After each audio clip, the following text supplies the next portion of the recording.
Do ano. Hoje, 19 de novembro, a gente vai continuar aqui com a nossa aula de história, né? A gente vai aprender cada vez mais. O bom mesmo é aprender, né? Esse 2020 é um desafio pra gente. Quem não conseguir aprender muita coisa em 2020, olha, 2021 vai ficar complicado, né? Então, toda dica, toda observaçãozinha, toda toda, digamos, direção que alguém puder dar para vocês, no sentido de aprender alguma coisa, aprendam, gente, porque é muito complicado, é muito bom aprender, só ganha você que aprende, né? Então, a aula de história hoje a gente vai continuar na introdução à Idade Média, viu? Saímos da Idade Antiga, tá bom, gente? Não estamos mais estudando nem gregos nem romanos, saímos da Antiguidade Clássica. A gente agora está começando a entrar na Idade Média. Não é só falar de Clovis, de Carlos Magno, de não sei o que mais, não. É você entender que existia uma linha do tempo, né? Uma linha do tempo que nós estudamos aí a pré-história, o neolítico, o paleolítico, a idade dos metais. Depois passamos para a idade antiga, que vai fenícios, hebreus, mesopotâmicos, enfim, né, todo aquele povo todo. Depois a idade antiga clássica, que é gregos e romanos. Depois da idade antiga clássica, chega onde nós estamos agora, que é a idade média, bem no início, né? Ela é muito grande, a idade média são 10 séculos de história. Depois da idade média vem a idade moderna, e depois da moderna vem a contemporânea, que é que nós estamos, tá bom? Mas alguns acham errada essa divisão, mas é correto porque vocês conseguem se situar no tempo. Você consegue saber onde você está, né? Nós estamos na idade contemporânea, tempos contemporâneos, nem mais nem moderno não, é contemporâneo mesmo, né? Então, a gente viu em aulas passadas que quando o Império Romano caiu, ele cai em poder dos bárbaros, e alguns bárbaros, como a dinastia Merovingia, acabou tendo como aquelas pessoas famosas como Clovis, né? Que acabou unificando todos os povos francos, né? E os francos se desenvolveram um grande reino, uma grande importância, né? Só que os filhos de Clovis, os netos de Clovis, a família dele que veio depois, os descendentes que a gente chama, eram governantes fraquinhos, né? Governantes fracos, assim, não queriam governar, eram playboys, aqui tá na brincadeira e tal, vamos pegar o nosso cavalão aí, vamos dar uma volta e tal, não sei o que mais. E eles acabaram perdendo espaço para seus próprios funcionários, viu? Eles perderam o reino para seus funcionários, os chamados mordomos ou majordomos. Majordomos, né? Esses funcionários eram como ministros. Os ministros é quem sabiam de tudo que funcionava no reino. Aí, não, majestade, vá dar sua voltinha de cavalo, que a gente resolve aqui a situação. Ô, majestade, vá dormir mais um pouquinho, que a gente fica acordado aqui, cuidando do reino para você. Chega um momento que os documentos são feitos, os documentos são produzidos sem precisar mais nem da assinatura dos reis. Quem ia assinar agora é os majordomos, os funcionários. E esses funcionários acabaram se tornando muito famosos, de um ponto em que não precisava mais nem dos reis. Para quê? Se eles tinham o poder todinho nas mãos. Os reis, aos poucos, foram saindo de cena. Esses reis fracos, ou reis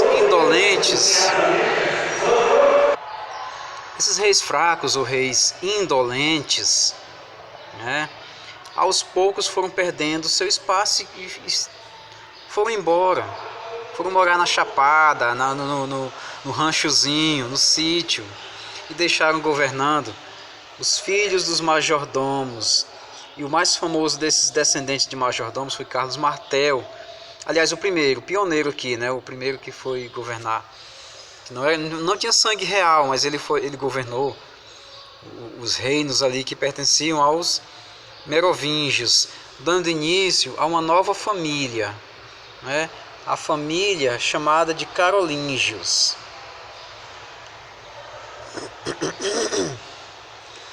Carolíngios, tá? A gente chama também de dinastia. Família ou dinastia é a mesma coisa. Só como eles eram mais chiques, né, eram mais famosos, o pessoal chama de dinastia. Os mais pobres chamam de raça, de família mesmo, não tem nada não, né? Carlos Martel acabou dando continuidade àquela velha política do Clovis. Ele fez acordos com a igreja para aumentar o seu poder, consequentemente aumentando o poder da igreja, né? Depois que o Carlos Martel saiu de cena, foi para o além, ficou seu filho Pepino Breve, né?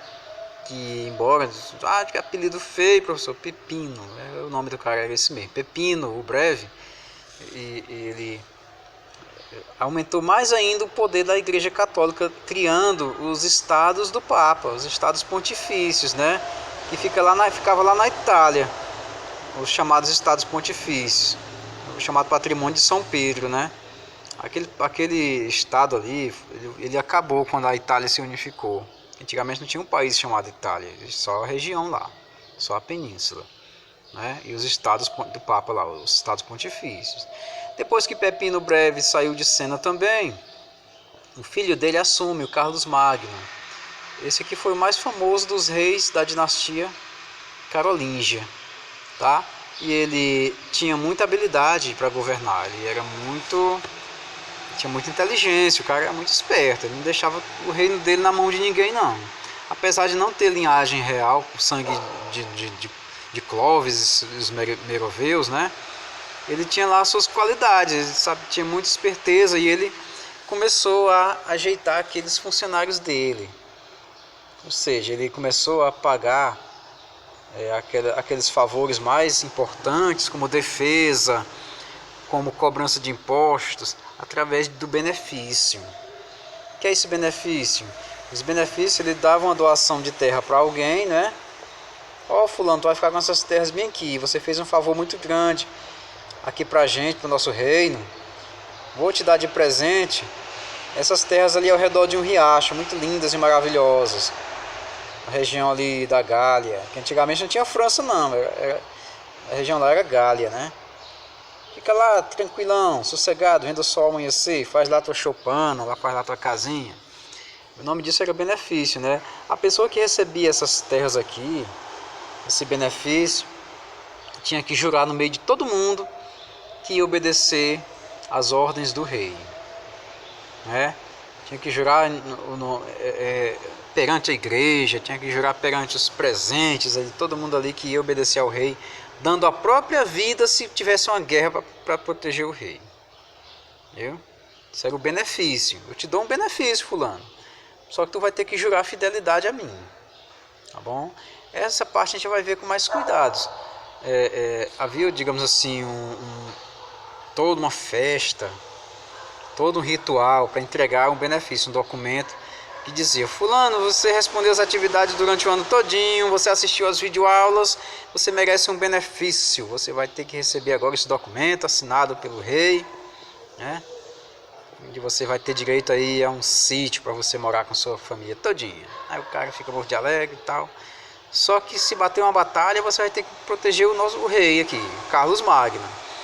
Aí o cara, não, tudo bem, eu protejo e tal, enfim. Então começou aqui, ó, nessa distribuição de terras todas, as pessoas começaram a cercar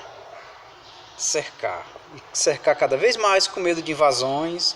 Muitos ficavam muito ricos, muitas vezes em vez de receber terra, recebia alimentos, recebia outras coisas, recebiam material de construção, eles acabavam fazendo seus palacetezinhos ali, né? Certo? Muito bem. Não, majestade, eu não quero mais terra não. Eu quero que você me dê aí 150 soldados para fazer minha proteção. Aí eles, além de cercar, ainda tinha um exército particular. E dessa maneira, a pessoa ia montando o seu feudo. Eu falei na aula passada que feudo seria o equivalente a uma roça, a uma região rural, onde a pessoa trabalhava para se alimentar e ficar ali dentro, se protegendo. Tá bom? Ah, majestade, eu não quero mais terra não, já fiz muito favor. Me dê mais um pedacinho de terra bem aqui, né?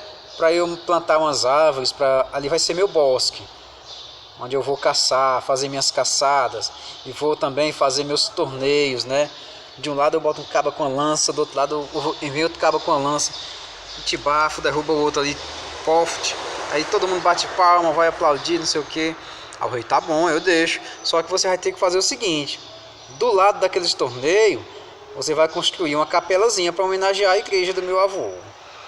Ó, a capelazinha vai contratar lá um bispo, um padrezinho, tá entendendo? E vai todo domingo obrigar aquele povo todinho a ir pra missa. Aí o caba disse, rapaz, é mesmo? É. Pois tá bom, eu faço isso. Eu faço isso. Aí o rei ainda disse mais: olha, e dentro daquela igrejazinha vai ser obrigado a moçada a estudar. Aí o cara diz, eita, agora lascou. Estudar é um negócio que dá trabalho, não é todo mundo que quer não. Mas mesmo assim, se o cara tá dando, eu vou ter que aceitar. Se o cara não aceitasse, o rei poderia muito bem invadir lá e tomar as coisas dele e botar ele pra fora e colocar outra pessoa dentro. Então, as primeiras escolas, gente, foram escolas eclesiásticas na Europa, tá bom? Foram escolas organizadas por Carlos Magno, que apesar de ser analfabeto e ter aprendido a ler já com idade bem avançada, já de idade já velho, né? Ele foi, digamos, ele investiu em muitas escolas e criou as primeiras universidades da Europa. Essas universidades eram organizadas por padres, monges, né? Pessoal aí da igreja. Então, o Carlos Magno não foi assim qualquer pessoa dentro da Europa, não. Ele tinha uma importância muito grande. E até hoje ele é lembrado como uma figuraça.